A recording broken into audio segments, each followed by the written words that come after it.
Bismillahirrahmanirrahim.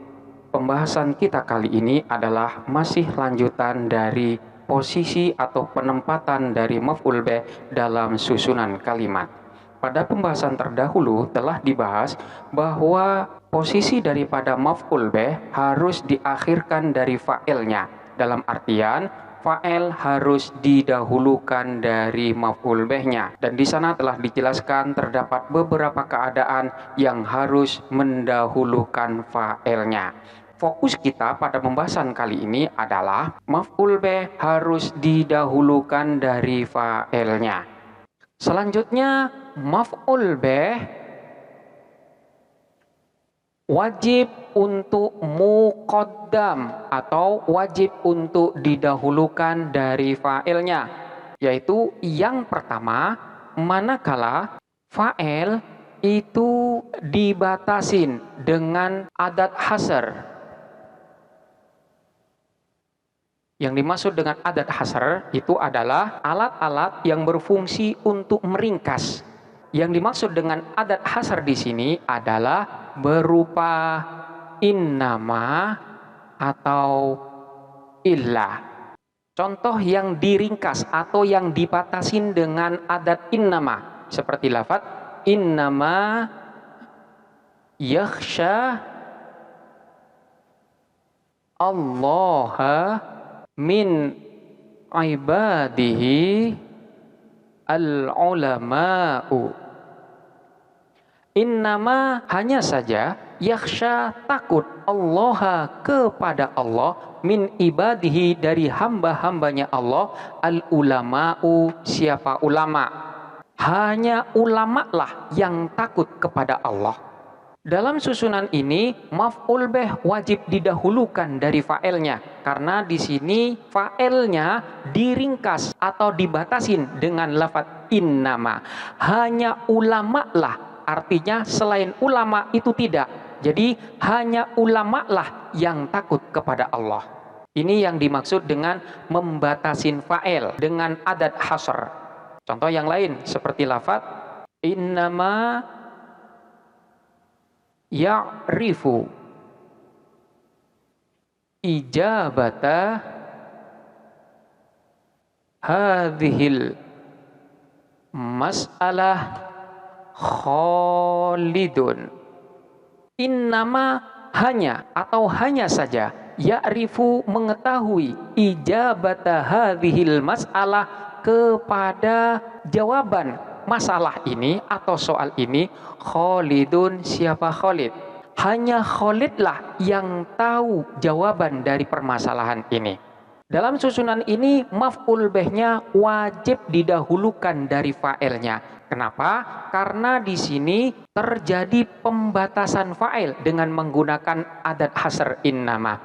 Hanya Khalid yang mengetahui jawaban dari permasalahan ini. Selain Khalid tidak ada yang tahu. Kemudian contoh yang dibatasin dengan adat hasr illah seperti lafaz ma doroba kalban illa zaidun.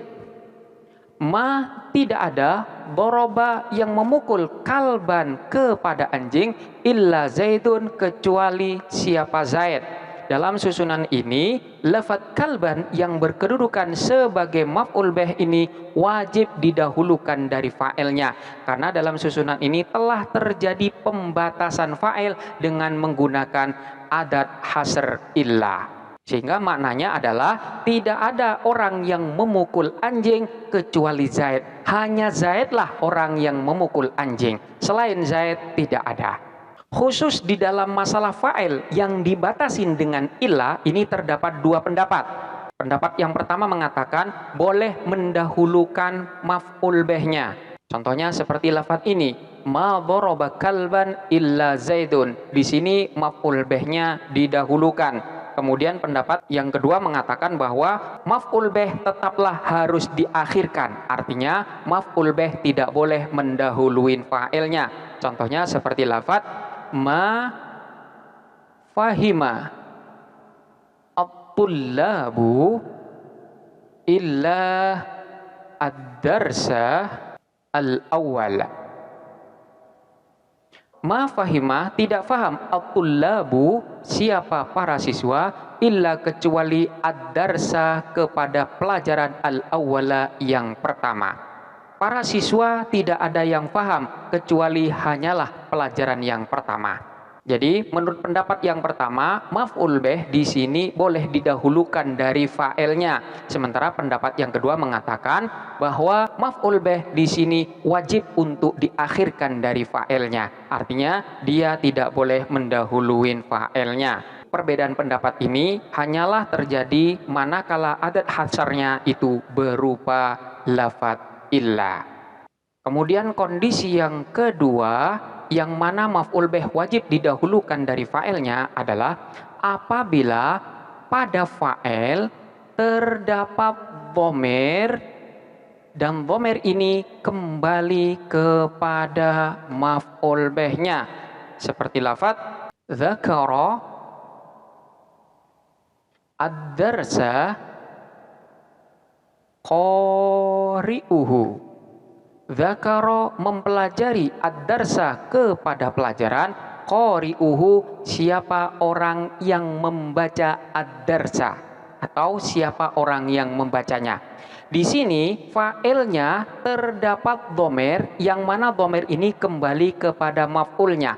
Karena memang sifatnya dhamir ini hanya bisa dikembalikan kepada lafadz sebelumnya, maka dalam hal ini maf'ul bih wajib didahulukan dari fa'ilnya. Tidak boleh kita mengatakan dzakara qari'uhu ad-darsa, karena manakala hal tersebut terjadi maka rujuk daripada dhamir hu ini tidak ada.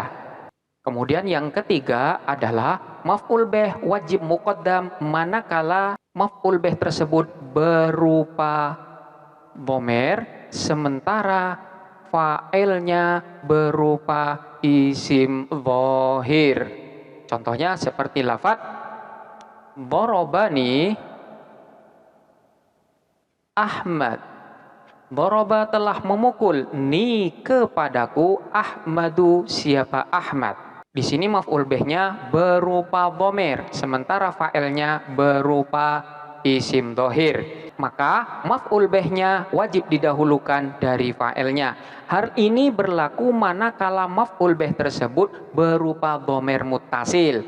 Manakala maf'ul bih di sini berupa dhamir munfasil, maka fa'il boleh mendahuluin maf'ulnya. Contohnya seperti lafadz ma dharaba Zaidun illa iyyahu. Ma dharaba tidak memukul Zaidun siapa Zaid illa iyyahu kecuali hanya kepadanya. Di sini maf'ulnya berupa dhamir munfasil sementara fa'ilnya berupa isim dhahir. Maka fa'il boleh mendahuluin maf'ul bihnya.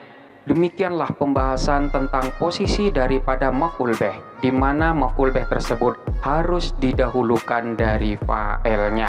Silahkan untuk dipelajarin dengan seksama dan sampai jumpa pada pembahasan berikutnya.